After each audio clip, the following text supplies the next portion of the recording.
Hi there, my name's Ray. Today I want to talk a little bit about the situation in Iran. I'm not going to touch on the war that's been going on, but I want to touch on something that happened either last night or today, very recently. The UN just nominated Iran to be a part of their Committee for Program and Coordination. And what this means is that Iran will now be part of the UN's talks and discussions about and these are just what they're going to discuss in the upcoming month of May: gender equality and empowerment of women, disarmament, human rights, and terrorism prevention. You heard that right. Iran will have a say in the UN's how the UN deals with preventing terrorism. Now, most of you may be familiar with the fact that Iran is the leading sponsor of terrorism in the world, sponsoring the likes of the Houthi rebels in Yemen, Hezbollah in Lebanon, and Hamas in Gaza. Beyond that, they also sponsor other groups. As far as I know, a handful in North Africa, as well as others around the region. They also sponsor the PMC, or the Populist, I don't know what it stands for, the PMC in Iraq, which is also sponsored and sanctioned by the government of Iraq, oddly enough. So they sponsor a lot of terrorism. As you may not know, Iran allows child marriage. So that's a little context to their take on gender equality and empowerment of women.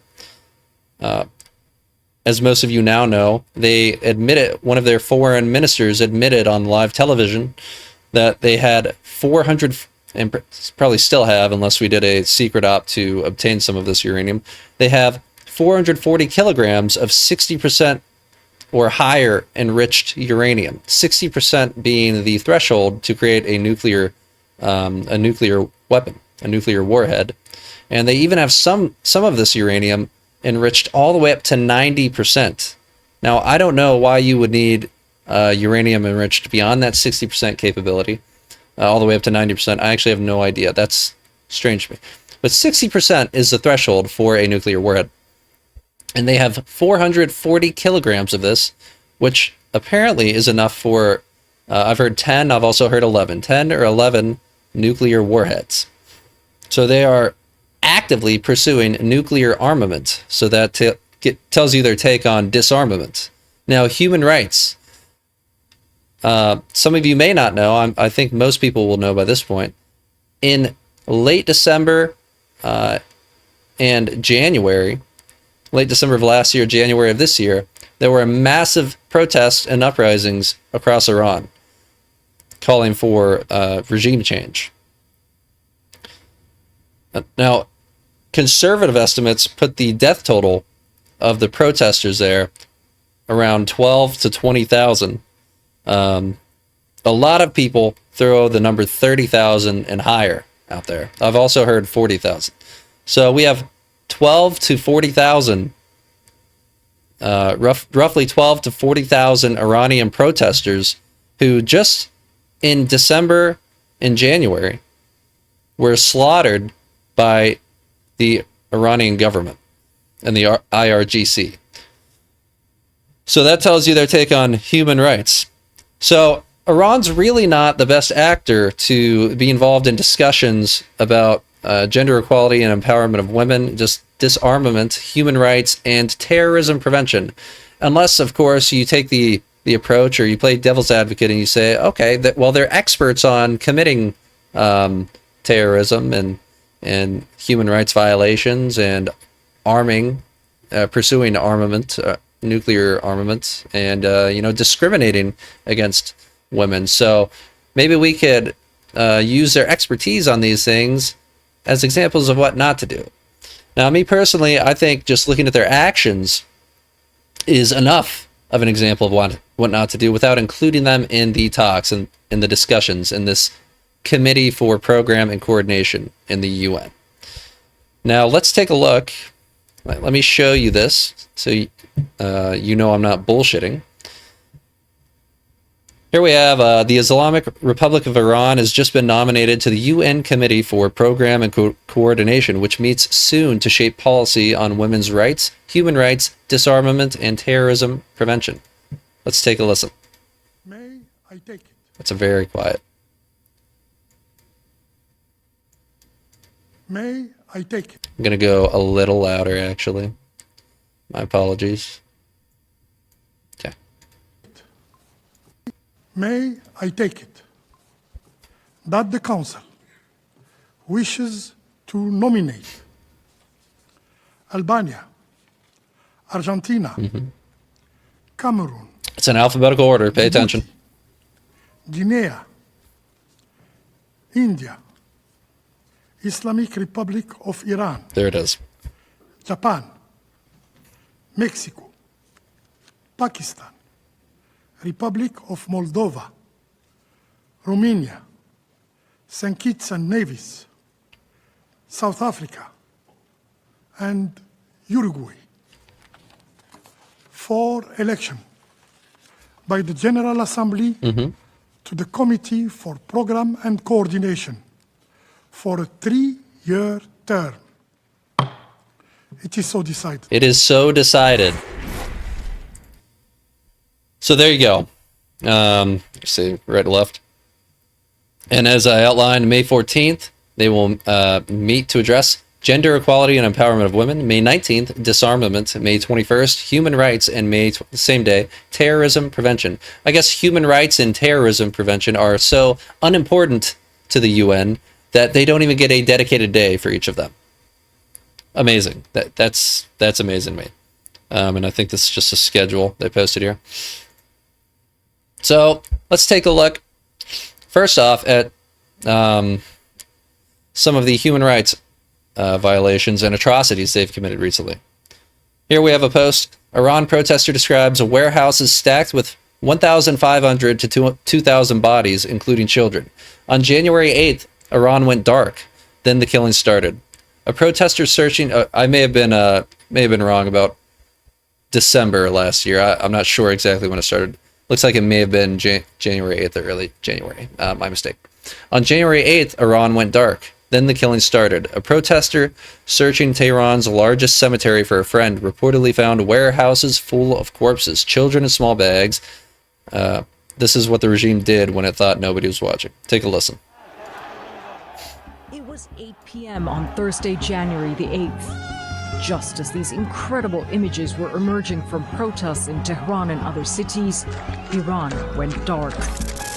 Under the cover of the digital darkness it imposed, the regime launched one of the bloodiest chapters in the history of the Islamic Republic. I saw army and they were attacking us. I saw shotgun, I saw heavy guns. Is not his real name. Had to skip but ahead there. for his safety, we're not I had to skip ahead there because there's, as I said, there's literally blood all over the street. identifying him. He spent hours in Iran's largest cemetery searching for the body of Nassim, a family friend who was shot in the neck. I saw 2 layers of dead bodies. In my eyes, I can say minimum 1,500 up to 2,000 just in one warehouse. And small bags. I realized that, oh my God, these small bags, they're children's. Many of them. His harrowing account is consistent with other testimony and verified visual evidence collected by CNN and human rights organizations from various reported protest sites across the country, pointing to a widespread coordinated armed attack by regime forces, turning the streets of Iran into something that resembled a war zone.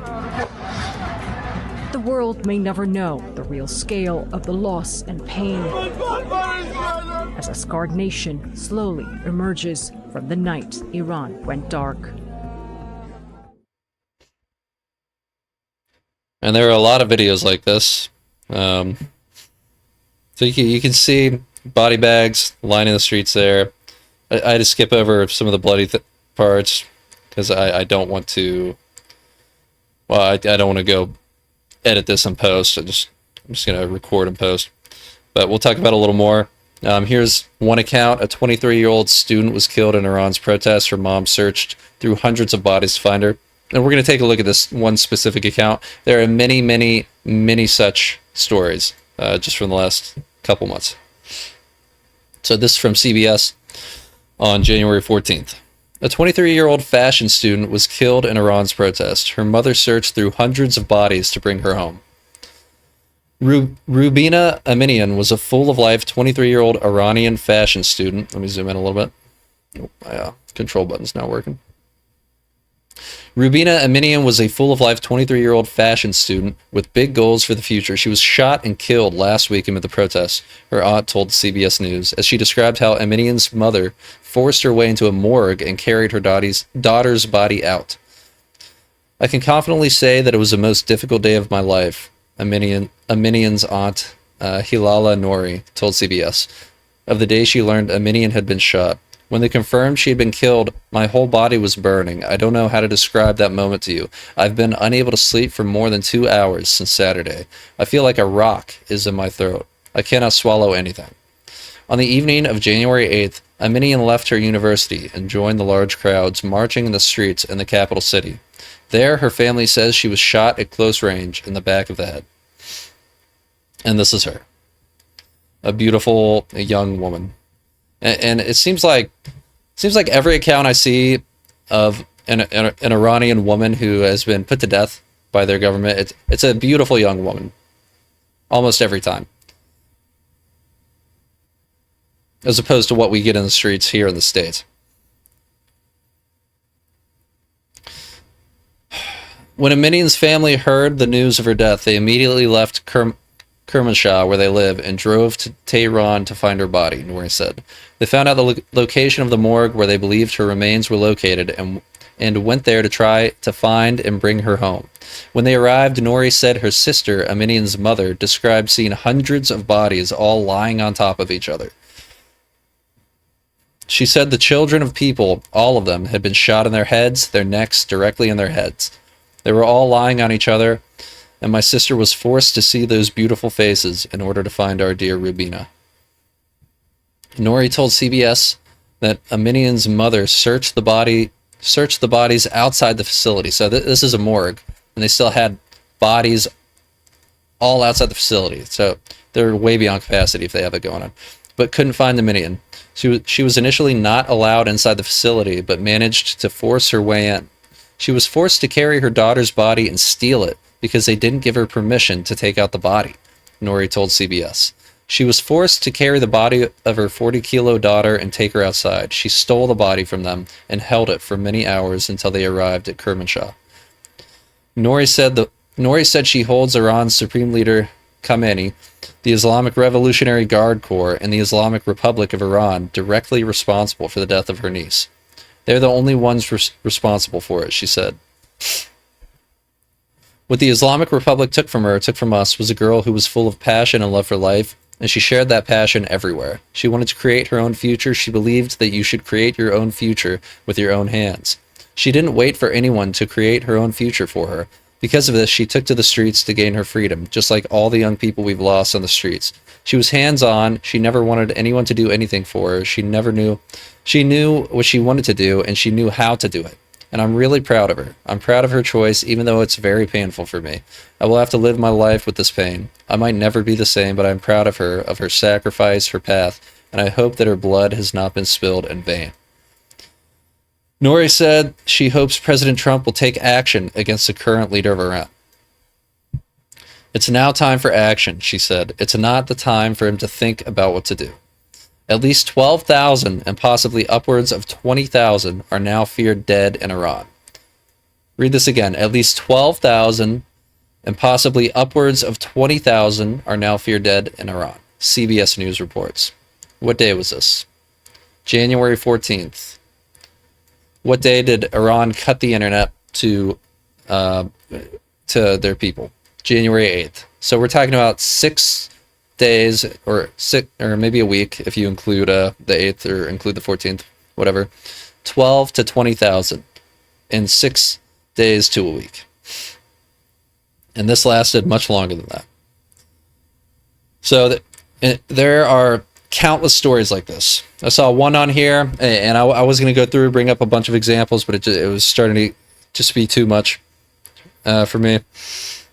One kid, they said he's under 18. They didn't specify his age. They put him in a body bag. He had gunshot wounds. They put him in a body bag, but he was still alive. They stacked him in a warehouse or whatever, with all kinds of bodies, and he stayed still in that body bag for 3 days until somebody discovered him to come identify him and bring him home, like presumably a family member. I didn't read the whole story because it was just getting to be too much. So he sat in there for 3 days. He described hearing phones going off, and moans, things like that. Anytime he heard some sign of life out there, he would very quickly hear gunshots come after. So he was terrified to move. He sat there as still as he could be and silent for 3 days until someone friendly to him came, discovered him, and rescued him. I think his name was like Chalahem or something like that. But moving on, another example. In 2002 in Iran, there was a woman life freedom protest, or they use the word uprising here. I don't know if it was an uprising, protest, revolt. I don't know, but this is another example. In this case, an estimated 551 protesters were put to death. This includes executions after arrest as well. So there's a pattern of this, of unrest in Iran, followed by summary executions, capital punishment. With this, there were reportedly 22,000 arrests, the 551 executions, and protesters dead. And beyond this, there were other events such as the Iranian government intentionally poisoning girls' schools throughout the country. I believe this was also in 2022. I'd have to double check the date on that. But things like this happen all the time. If someone out there wants to make a summative, comprehensive account of all the atrocities committed by the Iranian government against their people, props to you, and God bless you, and try not to get too overwhelmed doing that, but that would probably be a good thing for the history books. Last one here. I think this might be a still from the video, actually. Pictures of bodies lining the streets there. And there's same picture, same video. So it just goes on and on and on. So it's not a good situation. Iran has committed all these atrocities, repeatedly executed their own people. They allow child marriage. Their now deceased Ayatollah Khamenei, I should have pulled up the quote, but he said himself, marriage to a child is fine. Sexual intercourse, vaginal sexual intercourse with a child under the age of 9 is not fine, implying directly that once they reach the age of 9, it is fine. And then in that he also outlined other sexual acts with the child wife who's younger than 9 that are fine. Just disgusting things. So now Iran is sitting on the UN's Gender Equality and Empowerment of Women. Now Iran is sitting on the UN Committee for Program and Coordination, which will meet, discuss, and talk about gender equality and empowerment of women, disarmament, human rights, and terrorism prevention. Meanwhile, Iran allows child marriage. They pursue nuclear armament. They slaughter tens of thousands of their own protesters, their own people, and they are the global leading sponsor of terrorism. The UN is an absolute joke. I see that Trump is trying to pull the United States of America away from NATO, because NATO has been leeching off the United States for, 80 years? Which, I mean, makes sense because due to our great natural wealth through natural resources, our geographic location that provides us natural defenses from almost everyone in the world except Mexico and Canada. We are enabled to be as wealthy as we are and our resources greatly outweigh even the combined might of Europe. So it makes sense. But those countries still should be expected to pull their fair share, especially when it comes to critical things such as the Strait of Hormuz, in which X percentage of global oil supplies move through constantly. I think that makes sense. That's a fair thing, especially in the context of the perpetrator who is endangering those things being this disgusting Iranian regime that, again, allows child marriage, pursues nuclear armament, is a authoritarian religious theocracy, slaughters tens of thousands of its own civilian protesters, and is a global leading sponsor of terrorism. Yeah, I think that's about all there is to say on that. The UN is a joke, absolute joke. I'm still partially on NATO's side. I think NATO is valuable to an extent. I've never seen any utility or worth from the UN in my life. If someone can give me an example of when they've actually been useful, I'm all ears. But man, the UN just seems like they're more and more of a joke all the time. And this is just one more example. Yeah, that's pretty much all I have to say about that. Thanks for listening to me ramble. Peace.